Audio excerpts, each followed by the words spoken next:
कैमरे चेक करना मतलब कि कमरे में हिडन कैमरा तो नहीं? हाँ, कैसे करें?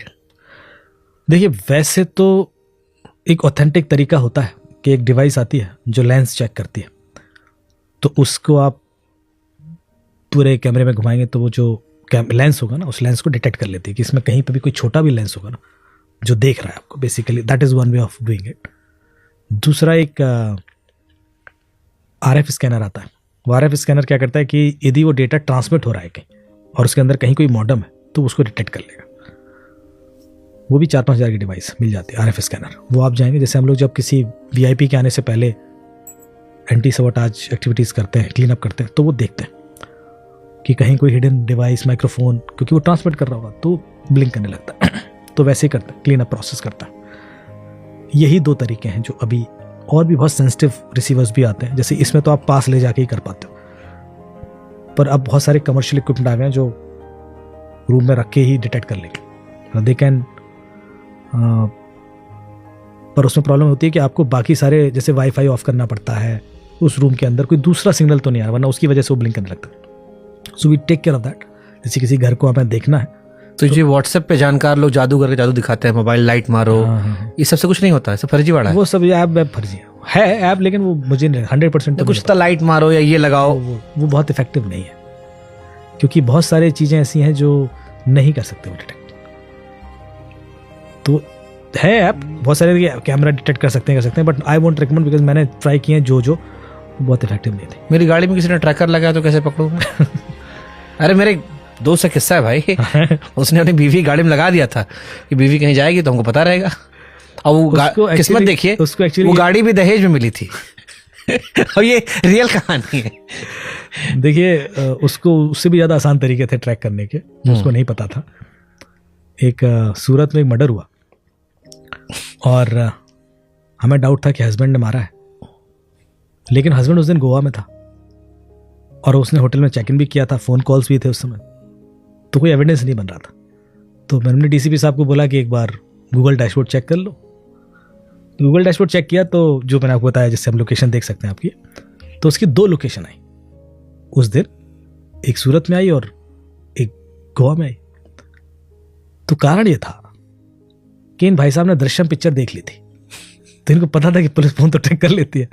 तो इन्होंने अपने एक दोस्त को फ़ोन दिया, उससे कहा कि तुम मेरा ID ले जा, गोवा में रूम बुक है, आप जाना, मेरे नाम से चेक इन करना और फ़ोन वोन करते रहना 2-4, तब तक मैं काम कर लूँगा। इस बीच उन्होंने एक दूसरा फ़ोन लिया और उसमें सेम जीमेल से लॉगिन कर दिया। तो उसकी 2 लोकेशन आ गई। अब आप कहोगे नहीं, मैं तो ना अलग जीमेल से लॉगिन करूँगा। जो ऑडियंस होगी कहेगी इतना बेवकूफ़ी तो ना करूँगा, तो कर लीजिए, मैं तब भी पकड़ लूँगा।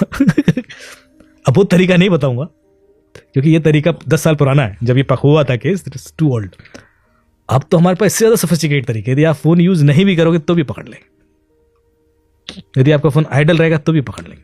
कुल मिलाकर आपकी चर्चा में हमने एक बात समझी है, जो हमने पिक्चर देख के समझा, वो ये था कि छोटा वाला फ़ोन यूज़ करो।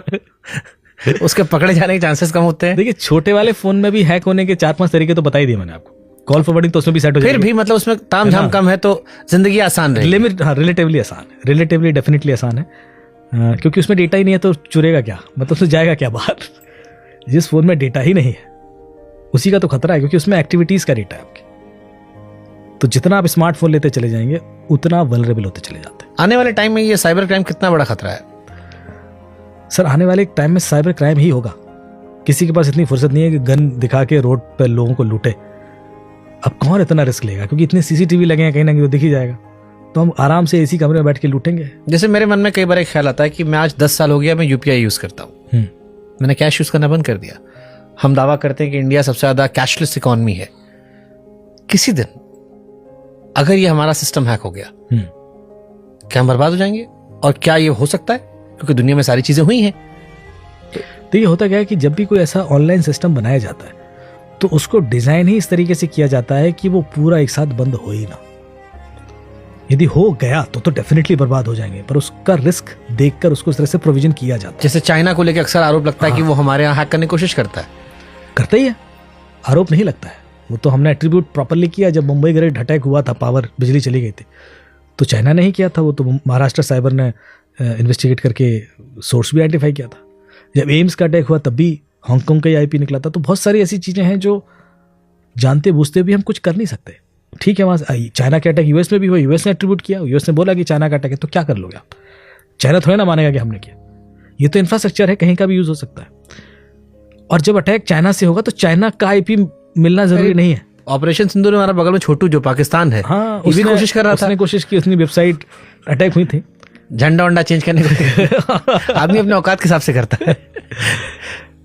तो देखिए, और ये कोई ऐसा नहीं है कि एक टाइम पे शुरू होगा एक टाइम पे खत्म होगा, ये कोशिश तो लगातार होती रहती है। Cyber warfare is a continuous process.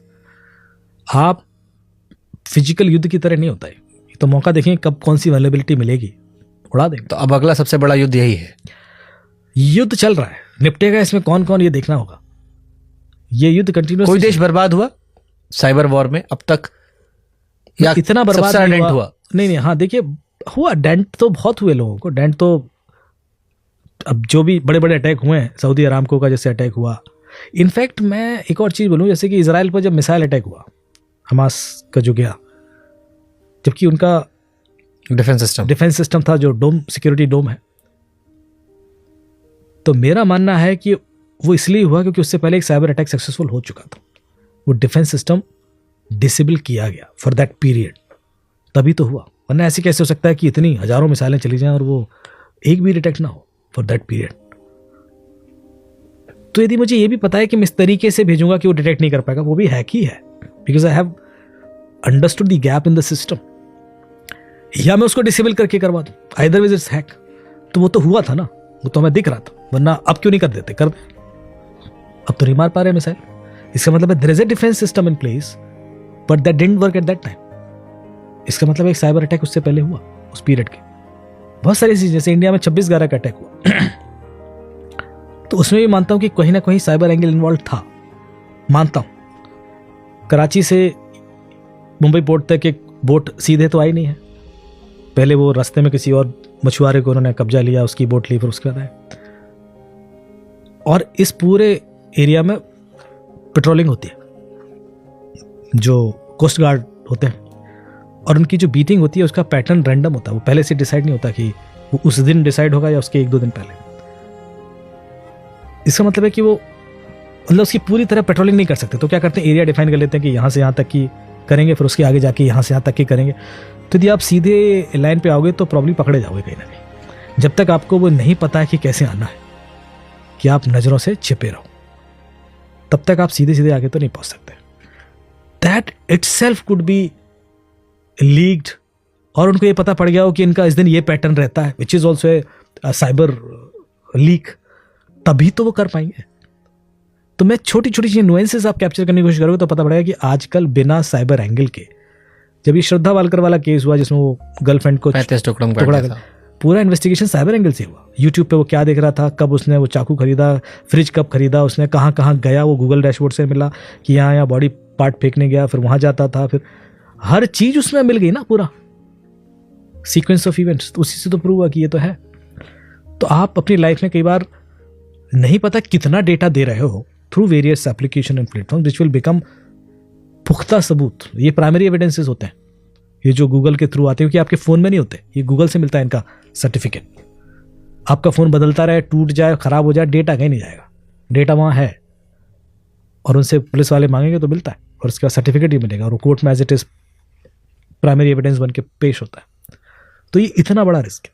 तो मतलब आपसे बात करके मुझे एहसास हो रहा है कि मैं अपना फोन कूच के फेंक दूं, लैपटॉप बंद कर दूं, जीमेल हमेशा के लिए डिलीट कर दूं तो मैं शांत जिंदगी जी सकता हूं जिसमें मेरा कुछ हैक नहीं होगा, कुछ ब्लैकमेल नहीं किया जाएगा, मेरा पैसा कोई लूटेगा नहीं। मैं रादर और बड़ा स्टैंड हूं। देखिए, आपका कुछ हैक हो भी जाए तो क्या बदलने वाला है, यदि आपको पता है।